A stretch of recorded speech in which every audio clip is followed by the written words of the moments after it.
Hello. May seem weird to be staring out my front window with me, but this is my view. So, I wanted to share it with you while we read together today from Oneness. It's received and transcribed by Rasha. And there's some really good stuff I read right here in the chapter 23 before this,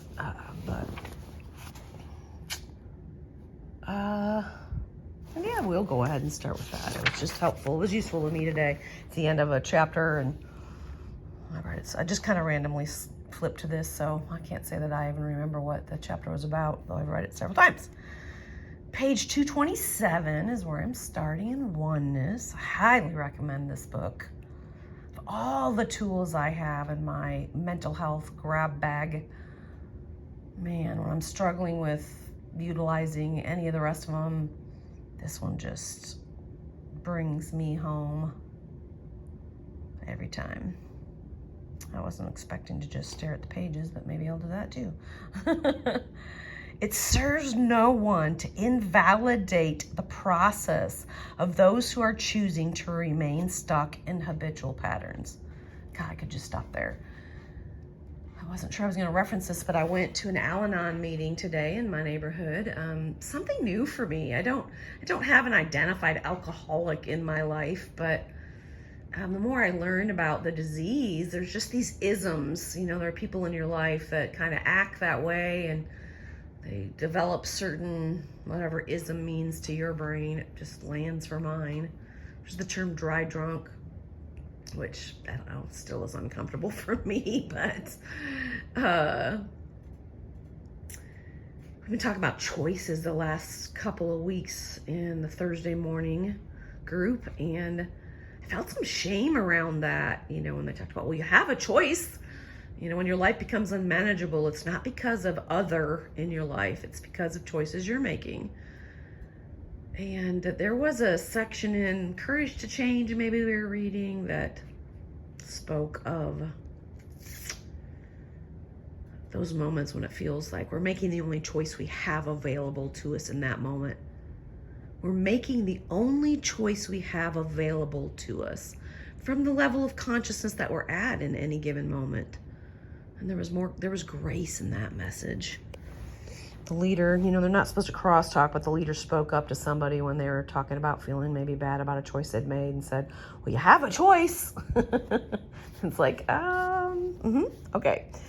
It serves no one to invalidate the process of those who are choosing to remain stuck in habitual patterns. It's interesting that even here it's saying choosing to remain stuck, which sounds like a conscious choice, and maybe sometimes it is. Maybe you have a conscious awareness of what's causing suffering in your life, that it is your own choices that are causing that, though it seems like it's the others in your life. But the important point of this whole message is that it serves no one to invalidate the process of that. Those who are choosing to remain stuck in habitual patterns. You will teach them best by example, never by your words, as much as we keep trying to use those. Be in the integrity of your process, and do not seek to convert those who are not naturally inclined to follow your chosen path. I posted a video today that I took down at the Big Dam Bridge last week. I think I titled it All Roads. All roads are leading back to source. All roads are leading to the one, capital O place. However you conceptualize that. And it may not feel true to you today, and that's okay too. Let it float on by, but not everybody's on the same path, and it's okay. Nobody taught us it's okay. Another word they use today that could be useful is detachment. How many of us just kind of take on responsibility for those around us and what they are experiencing, and we start suffering because of that. Instead of detaching, doesn't mean losing all compassion for the other person, but don't jump in the deep end with them, maybe. God, I used to hate when people said that to me when I was younger. At least get a toe wet. At least throw me a lifeline, or I don't know, step one leg in and reach a hand out to me. Anyway, your journey will not go unnoticed. Maybe I gotta focus on those words. Your journey will not go unnoticed, merely unacknowledged. For it will be difficult for many to release a lifetime of conditioning. It will be difficult for many to release a lifetime of conditioning. Yet they may well be applauding your courage in silence. Shared this with a client today, and she said, it's really hard for me to imagine they're applauding my becoming in silence. Sometimes it feels like they aren't celebrating at all. Maybe even angry at you, feeling like they're being abandoned or left behind. Yet they may well be applauding your courage in silence, knowing that they would not dare to do the same. Be patient and loving with these ones who are often family members, and know that all will arrive at their destination at the perfect time for them to do so, for the seed will have been planted. I'm going to repeat that. Be patient and loving with these ones who are often family members, and know that all will arrive at their destination at the perfect time for them to do so, for the seed will have been planted. Several lifetimes in linear terms may transpire before some beings manifest the impetus for making those shifts in consciousness themselves. It does not matter from the perspective of the bigger picture whether one experiences interdimensional ascension in this physical lifetime or in another. And the idea of having multiple lifetimes may not even resonate with you. So again, what I'm sharing with you, just take what lands for you, what resonates for you, and let the rest go by. Don't let me be your authority ever. Find it within you. Find your own answers, your own truth. For linear time, as you know it, does not factor into the process. All will be achieved within the scope of what you refer to as eternity. What? Different way to look at it than what I was taught growing up in the church. I mean, weren't most of us a bit scared of eternity? Because we were pretty sure the choices we made were going to lead us to heaven or hell. And aren't we, in fact, kind of experiencing our own heaven or hell right now based on our choices, conscious or unconscious? But I want to read that again. All will be achieved. What? Within the scope of what you refer to as eternity. Sounds like a whole different way of looking at it. I have all of eternity to what? To arrive? To get there? To return to source? Yeah. I don't know. Find your own way to finish that sentence. All will be achieved within the scope of what you refer to as eternity. From that standpoint, there are no deadlines to meet. Actually, it says from that standpoint, there are no deadlines to be met. There are no deadlines to be met. There are no deadlines to be met. Repeat that with me 3 times. There are no deadlines to be met. There are no deadlines to be met. There are no deadlines to be met. All will be achieved within the scope of what you refer to as eternity. That is really good news. Oh my gosh. Oh my gosh, I've been sharing with you a non-duality mantra from a new friend, Aster Enos, recently. Hope you don't mind me using your name on my YouTube, Aster. And this mantra he shared with me is, there is nothing that I need to do that I'm not already doing. Some of you have really picked up on that lately, and I love sharing with you. So always bears repeating. There's nothing I need to do that I'm not already doing. Repeat that one with me. There is nothing I need to do that I'm not already doing. All is progressing precisely as it is progressing, in a momentum that is unstoppable. When's the last time you actually believed you were progressing precisely as you were meant to be progressing in a momentum that was unstoppable. You may feel stuck, so the word unstoppable may be a bit unbelievable today. Oh, I was going to go on and start reading from chapter 24 because there's some good stuff in here. And this resonated with me from my session with my own therapist, with Ralph, yesterday. He's like, kind of had to ask me, who told you that you weren't going to repeat this over and over and over again? In fact, in Oneness, it'll tell you you are going to. You're going to remember and forget and remember and forget. So there's, in this chapter 24, it covers the significance of the experience of duality. Wow, so there's significance in that experience? I've been trying to arrive back at some place of non-duality. The purpose of the journey is into the depths of humanness.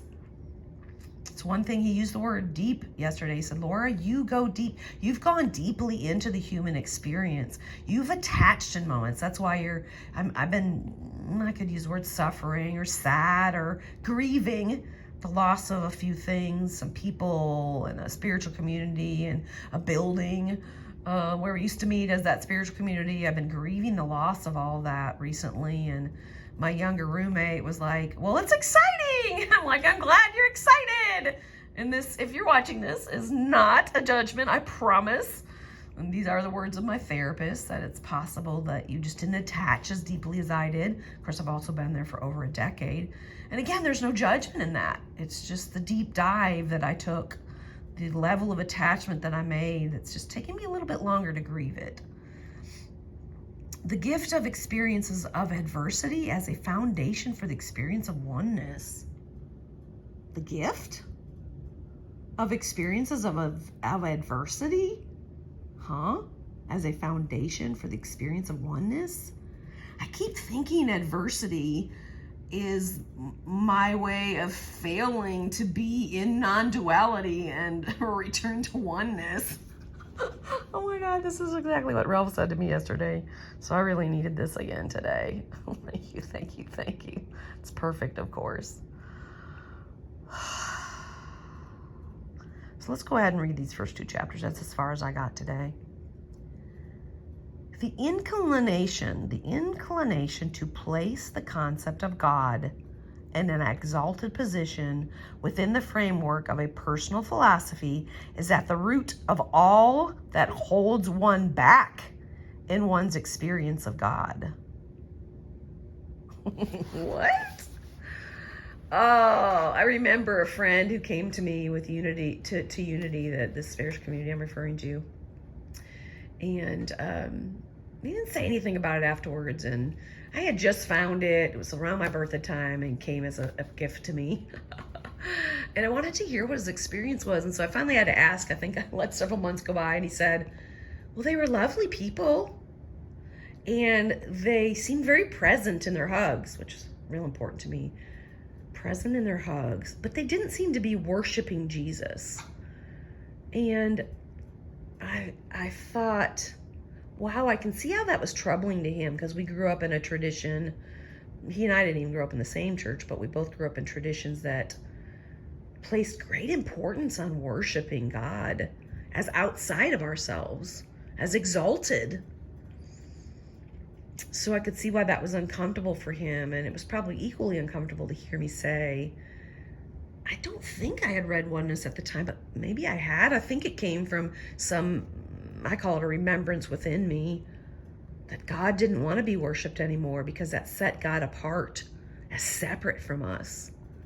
And that was kind of a foreign, maybe even disturbing concept to this person at the time.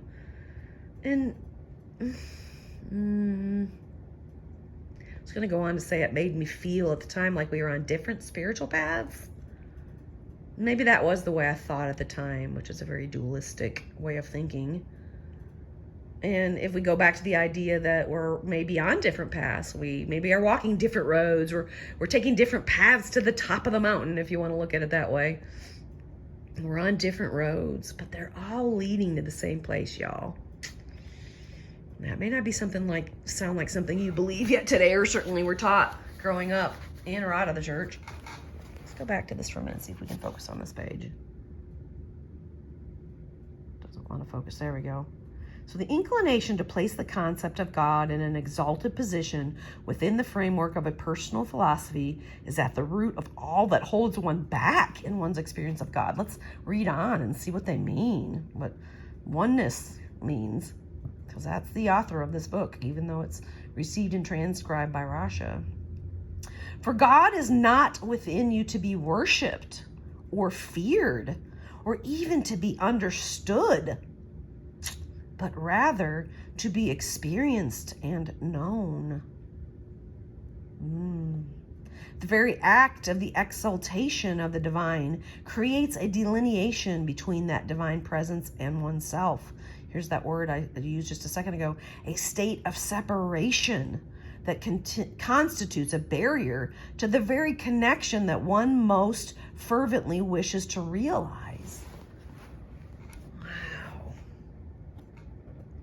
I'm going to read it again while you're looking at the beauty of this view. The very act of the exaltation of the divine creates a delineation between that divine presence and oneself. A state of separation that constitutes a barrier to the very connection that one most fervently wishes to realize. Y'all, I've tried to stand and it flops, so I'm sorry you're getting the movement here of my hand trying to hold the phone, but I think I've learned I don't have to apologize to y'all anymore. You are on this journey with me, and it's perfectly imperfect. Let's read this last paragraph. See if we want to focus on it together. The God within all life does not seek to be placed on a pedestal, but hopes to be discovered as the source of one's own essence. Again, maybe a completely new concept for you. Maybe feel a little bit like blasphemy right now. So if it resonates and you're meant to hear it now and it lands, let it land. And if not, it's okay. It's not time yet. The God within all life, going back to the top of that second paragraph, the God within all life does not seek to be placed on a pedestal, but hopes to be discovered. Interesting. Strange slip of the tongue for me there. To be discovered as the source of one's own essence. The God to whom you pray and from whom you beg mercy or miracles. God, I feel like I'm still begging for both. Y'all, I still have a pretty harsh judge within my brain and my own self-dialogue, and I'm often begging for mercy or miracles. But the God to whom you pray and from whom you beg mercy or miracles is no more capable of manifesting the answer to your prayers than you are. What? Oh my gosh, I just realized I've gone 10 minutes beyond when I'm supposed to connect with a client. Let's wrap this up real quick, y'all. The only difference between you and God is that God knows it and you don't. I love you. I love you. I love you. I love you. I love you. Until next time.